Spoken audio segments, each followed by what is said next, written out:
बड़ी रानी का अस्वीकार हॉल में गूंजता है। पेशकश को केवल दिखावा बताकर खारिज कर दिया जाता है।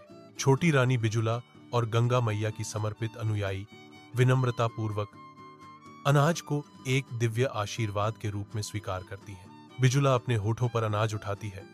उसकी आंखों में गहरी आध्यात्मिक कृतज्ञता झलकती है। शांत भक्ति के साथ बिजुला अनाज में भाग लेती है, उन्हें गंगा मैया का पवित्र उपहार मानती है। रामोलीगढ़ में हवा भारी है। दूर के ढोल एक अशुभ लय के साथ बजते हैं। छोटी रानी का पेट फूलता है, जो एक बढ़ते रहस्य का मूक प्रमाण है। उसके दिल में डर घुस जाता है। यह बच्चा कहां से आया है?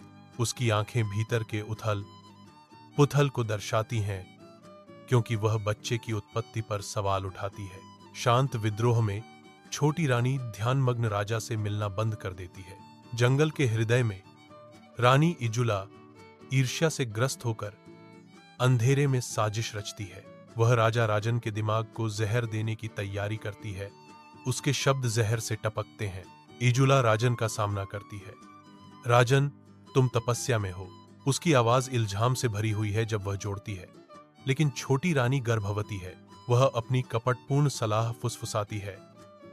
सोचो, यह बच्चा किसका है? जंगल एक अभेद्य अंधेरे में ढका हुआ है, जो झिंगुरों की भिनभिनाहट और दूर अलौकिक मंत्रों से जीवंत है। छोटी रानी, एक अकेली आकृति, जंगल के दिल में प्रवेश करती है।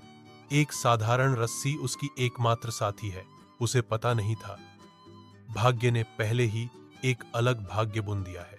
उसी रात जंगल की गहराई में उसका गर्भ दिव्य जीवन से भर जाता है। जुड़वां बेटे दिव्य द्वारा स्पर्श किए गए दुनिया में पैदा होते हैं। जंगल की रात अलाप की तीखी पुकार के साथ धड़कती है।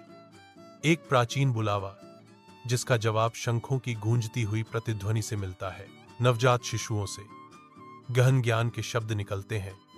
उनकी आवाजें मधुर और स्पष्ट होती हैं। एक दिव्य आभा बाहर की ओर विकीर्ण होती है, जो आसपास के जंगल को दिव्य प्रकाश में नहलाती है। माँ, हमें गंगा की गोद में छोड़ दो, बच्चे कहते हैं। उनके शब्द भाग्य के साथ गूंजते हैं। हम आपसे 12 साल बाद मिलेंगे, वे वादा करते हैं।